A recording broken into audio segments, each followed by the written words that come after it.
எல்லாருக்கும் வணக்கம். மீண்டும் மெய்ப்பொருள் காண்க தளத்திற்கு எல்லாரையும் நான் வரவேற்கிறேங்க. முதல்ல நம்ம சர்வதேச சந்தையை பார்த்துருவோங்க. யுஎஸ் மார்க்கெட் வந்து நேற்று கொஞ்சம் மிக்ஸ்டா தாங்க இருந்திருக்கு. ஏஷியன் மார்க்கெட் எடுத்துக்கிட்டோம்னா ஜாப்பனீஸ் இண்டெக்ஸ் வந்து ஒரு 1% பக்கமா மேலே ஏறி இருக்கு. சவுத் கொரியன் மார்க்கெட் வந்து ஒரு 2% பக்கமா மேலே ஏறி இருக்குங்க. இந்திய சந்தையை பொறுத்த வரைக்கும் இன்னைக்கு சந்தை கிடையாது, குட் ஃப்ரைடேனால. நேற்று பயங்கரமா எண்ட் ஆஃப் த ட்ரேடிங் செஷன்ல ஏற்றிருந்தாங்க. ஃபிளாட்டா க்ளோஸ் பண்ணியிருந்தாங்க. ஒரு 400 பாயிண்ட்ஸ் பக்கமா நெகட்டிவ்ல இருந்தது. அப்புறம் மேலே ஏற்றிருந்தாங்க. எஃப்ஐஐஸ் ஒரு வேலை உள்ள வந்துட்டாங்களோ அப்படின்னு நினைச்சோம். ஆனா நேற்று எஃப்ஐஐஸ் கேஷ் செக்மெண்ட்ல நெட் செல்லர்ஸாக தான் இருந்திருக்காங்க. ஒரு 9229 crores. ஏப்ரல் ஃபர்ஸ்ட் அன்னைக்கும் ஒரு 9000 crore பக்கமா கேஷ் செக்மெண்ட்ல நெட் செல்லர்ஸா இருந்தாங்க. ஸோ 2 நாள்லயே ஒரு 18,000 கோடிக்கு பக்கமா எஃப்ஐஐஸ் கேஷ் செக்மெண்ட்ல நெட் செல்லர்ஸாக தான் இருக்கிறாங்க. டிஐஐஸ் நேற்று பஃபர் கொடுத்துருக்காங்க வழக்கம் போல ஒரு 6700 crores.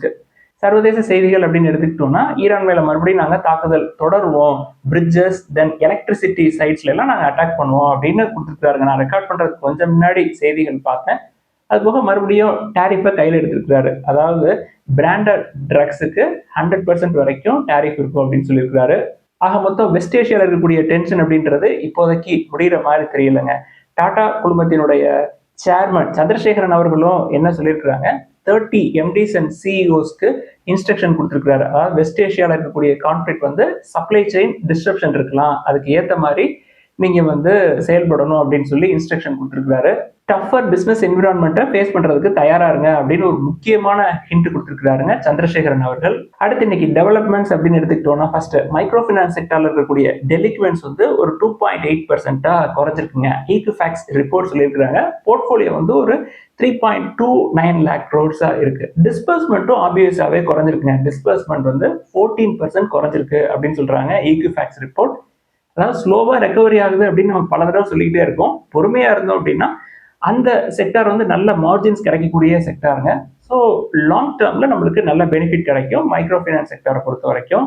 அடுத்து ஆர்பிஎல் பேங்க் எடுத்துக்கிட்டோம்னா எமிரேட்ஸ் என்பிடி ஒரு 60% ஸ்டேக் வரைக்கும் இனிஷியலா எடுப்பாங்க அப்படின்னு சொல்லியிருந்தோம். அதுக்கப்புறம் அந்த ஸ்டேக்கை 74% வரைக்கும் கூட்டுறதுக்கு வாய்ப்புகள் இருக்குங்க. ஸோ இனிஷியலா ஒரு 26,853 crores பக்கமா உள்ள இன்வெஸ்ட் பண்ணுவாங்க. இதற்கான அப்ரூவலை ரிசர்வ் பேங்க் ஆஃப் இந்தியா கொடுத்துருக்காங்க. இது ஆர்பிஎல்க்கு ஒரு பாசிட்டிவான டெவலப்மெண்ட்ங்க. ஏற்கனவே சொல்லியிருந்தாங்க நாங்கள் ஃபினான்ஷியல் இயர் 27ல அக்ரெசிவா பிரான்ச்சஸ் எல்லாம் எக்ஸ்பேண்ட் பண்ணுவோம் அப்படின்னு சொல்லியிருந்தாங்க. இது போக ஆர்பிஎல் கூட இந்தியாவில் இருக்கக்கூடிய எமிரேட்ஸ் என்பிடி பிரான்ச்சஸ் ரெண்டையுமே மர்ஜ் பண்றதுக்கான அப்ரூவலை ஏற்கனவே வாங்கிட்டாங்க. ஸோ இது ஆர்பிஎல்க்கு பாசிட்டிவான டெவலப்மெண்ட்ங்க. பிரைஸ் டு புக் 1.15 பக்கமா இருக்கும். அடுத்து NTPC green energy group companies எடுத்துக்கிட்டோம்னா ஒரு முக்கியமான மைல் ஸ்டோனை அச்சீவ் பண்ணியிருக்காங்க. அவங்களோட இன்ஸ்டால்டு கெப்பாசிட்டி அப்படின்றது 10 GW கிராஸ் பண்ணியிருக்குங்க. என்டிபிசி கிரீன் எனர்ஜியை பொறுத்தவரை கொஞ்சம் காஸ்ட்லியா இருக்கும். நம்ம என்டிபிசியவே பார்க்கலாம், கொஞ்சம் சீப்பான வேல்யூவேஷன்ல தான் இருக்கும். அடுத்து ஐஎன்எக்ஸ் கிளீன் எனர்ஜி எடுத்துக்கிட்டோம்னா கம்பெனி வந்து வைப்ரண்ட் எனர்ஜி, அதாவது இண்டிபெண்டன்ட் பவர் ப்ரொடியூசர் வைப்ரண்ட் எனர்ஜியை அக்வயர் பண்றதுக்கான ஒரு அக்ரிமெண்ட் வந்து சைன் பண்ணியிருக்காங்க. என்டர்பிரைஸ் வேல்யூன்னு பார்த்தோம்னா ஒரு 5,000 crore. நெக்ஸ்ட் 4 monthsல இந்த டீல் வந்து முடிகிற மாதிரி தெரியுது. வைப்ரண்ட் எனர்ஜியை பொறுத்த வரைக்கும் அவங்களுடைய போர்ட்ஃபோலியோ அப்படின்னு எடுத்துக்கிட்டோம்னா 1337 மெகாவாட்ங்க. அவங்களுக்கு நிறைய கமர்ஷியல் அண்ட் இண்டஸ்ட்ரியல் கஸ்டமர்ஸ் இருக்கிறாங்க. அவங்களோட பவர் பர்ச்சேஸ் அக்ரிமெண்ட்லாம் போட்டுருக்காங்க. இப்போ நோட்டபிள் கஸ்டமர்ஸ் அப்படின்னு எடுத்துக்கிட்டோம்னா Sify, UltraTech, Amazon, Coca Cola, Laurus Lab இவங்களோட எல்லாம் ஒரு 20 years வரைக்கும் அக்ரிமெண்ட் போட்டிருக்காங்க. அடுத்து டேட்டா சென்டர்ஸ் எடுத்துக்கிட்டோம்னா இந்தியாவை பொறுத்த வரைக்கும் டேட்டா சென்டர் கெப்பாசிட்டி அப்படின்றது 2026ல 30% வரைக்கும் க்ரோ ஆகும் அப்படின்னு சொல்றாங்க. அதுக்காக முதலீடுகள் அப்படின்னு பார்த்தோம்னா இயர் ஆன் இயர் பேசிஸ்ல 45% வரைக்கும் இன்வெஸ்ட்மெண்ட்ஸ் ஆன் டேட்டா சென்டர் அதிகமாகும் அப்படின்னு சொல்றாங்க. ஃபினான்ஷியல் இயர் 26 எடுத்துக்கிட்டோம்னா ஓவர் $180 billion இன்வெஸ்ட் பண்ணுவாங்க டேட்டா சென்டர்ஸ்ல அப்படின்னு சொல்லியிருக்காங்க ரிப்போர்ட். அடுத்து பாரதி ஏர்டெல் எடுத்துக்கிட்டோம்னா கம்பெனி வந்து ஒரு முக்கியமான மைல் ஸ்டோனை அச்சீவ் பண்ணியிருக்காங்க. சப்ஸ்கிரைபர் பேஸ் அப்படின்னு எடுத்துக்கிட்டோம்னா 650 million கிராஸ் பண்ணியிருக்காங்க.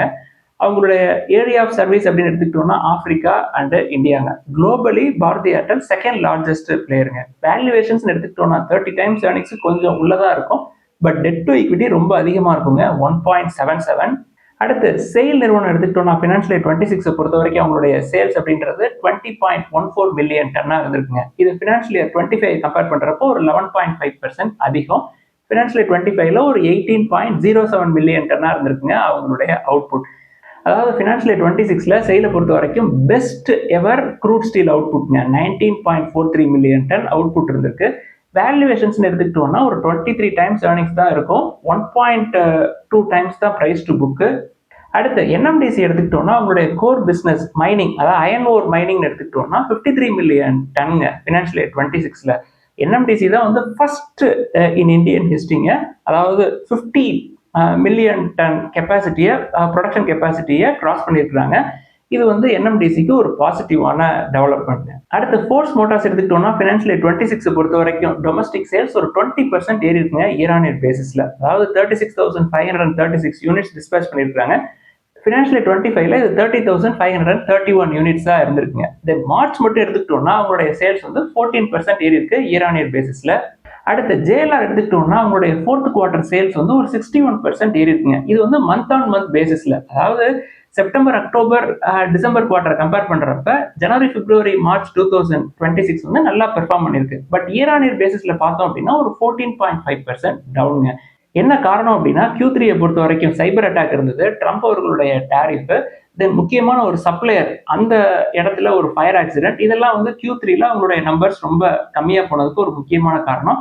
பட் இயர் ஆன் இயர் பேசிஸ்ல எடுத்துட்டோம் அப்படின்னா குறைஞ்சதுக்கு என்ன காரணம்? முக்கியமா ட்ரம்ப் அவர்களுடைய டாரிஃப், அது போக சைபர் அட்டாக். நல்ல செய்தி என்ன அப்படின்னா ப்ரொடக்ஷன் வந்து நார்மலைஸ் ஆயிருக்கு. Q4 பொறுத்த வரைக்கும் டீலர்ஸ்க்கு டிஸ்பேச்சஸ் அப்படின்னு எடுத்துக்கிட்டோம்னா ஒரு 95,300 யூனிட்ஸ் டிஸ்பேச் பண்ணியிருக்காங்க. அடுத்து திலக் நகர் இண்டஸ்ட்ரீஸ் எடுத்துக்கிட்டோம்னா கம்பெனி ஃபினான்ஷியல் இயர் 26ல ஒரு 10 million cases mansion house brandy வந்து சேல்ஸ் பண்ணியிருக்காங்க. இது வந்து ஒரு முக்கியமான மைல் ஸ்டோனுங்க. ஃபினான்ஷியல் இயர் 25ல அது வந்து 8.7 மில்லியன் கேசஸா இருந்திருக்கு. நல்ல ஸ்ட்ராங்கான டிமாண்ட் இருக்கு அப்படின்னு சொல்றாங்க. வேல்யூவேஷன் வந்து கொஞ்சம் அதிகமா இருக்கிற மாதிரி தெரியும். டிசம்பர் குவார்டர்ல லாஸ் எடுத்ததுனால, அந்த லாஸ்க்கு முக்கியமான காரணம் அவங்க ஒரு அக்விசிஷன் கம்ப்ளீட் பண்ணாங்க, அதுல அந்த லாஸ் வந்த மாதிரி தெரியுது. பட் அப்கமிங் இயர் குறிப்பா ஃபினான்ஷியல் இயர் 27ல நல்ல பெர்ஃபார்மன்ஸ் காட்டுறதுக்கு வாய்ப்பு இருக்கு. 30 டைம்ஸ் earnings விட கொஞ்சம் அதிகமா இருக்கும். Q4 பெர்ஃபார்மன்ஸ் எப்படி இருக்கு அப்படின்னு நம்ம வாட்ச் பண்ணிட்டு அதுக்கப்புறம் ஃபர்தரா நம்ம டிசைட் பண்ணிக்கலாம். இந்த செக்டரை பொறுத்த வரைக்கும் GM Breweries ஏற்கனவே நல்ல ரிசல்ட்ஸ் கொடுத்துருக்காங்க Q3ல. Q4ல நல்ல ரிசல்ட்ஸ் எக்ஸ்பெக்ட் பண்ணலாம். நல்ல வேல்யூவேஷன்ல இருக்கு, கடன் கிடையாது. அடுத்து ஹீரோ மோட்டர் கார்ப் எடுத்துக்கிட்டோம்னா அவங்களுக்கு டஃப் காம்படிஷன் கொடுக்குறது யாருங்க? ஹோண்டா தான். போன வருஷம் ஹெட் டு ஹெட் வந்ததுங்க. இந்த வருஷம் ஹீரோ மோட்டர் கார்ப் ஹோண்டாட்ட இருந்து கேப்பை வைடன் பண்ணியிருக்காங்க. ஹோண்டாவுக்கும் ஹீரோவுக்கும் உள்ள கேப் வந்து 68,000 இருக்கிறாங்க. ஸோ ஹீரோ வந்து டாமினேட் பண்றாங்க டொமஸ்டிக் டூ வீலர் சேல்ஸ்ல. வேல்யூவேஷன் பார்த்தோம்னா ஒரு 19 டைம்ஸ் தான் இருக்கும். Almost dead free. உள்ள ஆயிலஸ் மோட்டார்ஸ் இருக்கு, ஏத்தர் எனர்ஜி உள்ளார இருக்கு. அதே செக்டர்ல மற்ற பிசினஸ்ன்னு பார்த்தோம்னா பஜாஜ் ஆட்டோ ஒரு 28 டைம்ஸ் இருக்கும், டெட்டும் இருக்கும். ஸோ ஹீரோ சீப் தான் இப்பயுமே. எப்பப்பெல்லாம் கீழே வருதோ அப்பப்பெல்லாம் வாய்ப்புகளை பயன்படுத்தலாம். அடுத்து இன்னைக்கு ஒரு சில கேள்விகளை மட்டும் பார்ப்பாங்க. ஃபர்ஸ்ட் வந்து நம்ம கரெக்டான PE எங்க பாக்குறது அப்படின்னு சொல்லி கேட்டிருக்காங்க. நிறைய இடத்துல பிரைஸ் டு earnings பார்க்கலாம். பட் கரெக்டா பார்க்கணும் அப்படின்னா கம்பெனியோட வெப்சைட்ல இன்வெஸ்டர் பிரசன்டேஷன் கொடுப்பாங்க. எவ்ரி குவார்டர் அந்த இன்வெஸ்டர் பிரசன்டேஷன் இருக்கும், அதுல நம்ம கரெக்டான PE பார்க்கலாம். தென் ஹிந்துஜா குளோபல் சொல்யூஷன்ஸ் பத்தி எழுதியிருக்கிறாங்க. கம்பெனியை பொறுத்த வரைக்கும் லாஸ்ட் இயர் வந்து லாசஸ் எடுத்திருந்தாங்க. நான் இந்த வருஷம் கொஞ்சம் ப்ராஃபிட் சைடு வர்றதுக்கான வாய்ப்புகள் இருக்கிற மாதிரி எதிர்பார்க்கிறேன். பட் இந்த AI டிஸ்ட்ரப்ஷன் இவங்களையும் வந்து பயங்கரமா அஃபெக்ட் பண்ணும். ஸோ இது வந்து ஒரு லாங் டேர்ம் பெட்டுங்க. நல்ல ஸ்ட்ராங்கான ப்ரமோட்டர்ஸ், புக் வேல்யூக்கும் ஷேர் ப்ரைஸ்க்கும் நல்ல கேப் இருக்கு. லாங் டேர்ம்ல நல்ல பெனிஃபிட் இருக்கும் அப்படின்னு நம்புறேன். அடுத்து பப்ளிக் செக்டர் பேங்க் எடுத்துக்கிட்டோம்னா குறிப்பா இந்தியன் பேங்க் வந்து நல்ல பெர்ஃபார்மன்ஸ் தான் காட்டுறாங்க. பப்ளிக் செக்டர் பேங்கை வந்து தவிர்க்கிறது அப்படின்றது ஃபூலிஷ்னஸ் அப்படின்னு சொல்லி எழுதியிருக்கிறாங்க. பெரும்பாலும் நான் பப்ளிக் செக்டர் பேங்கை பார்க்கறது இல்லைங்க. எனக்கு ஒரு நல்ல எக்ஸ்பீரியன்ஸ் கிடையாது, அதனால நான் பார்க்கறது இல்லை.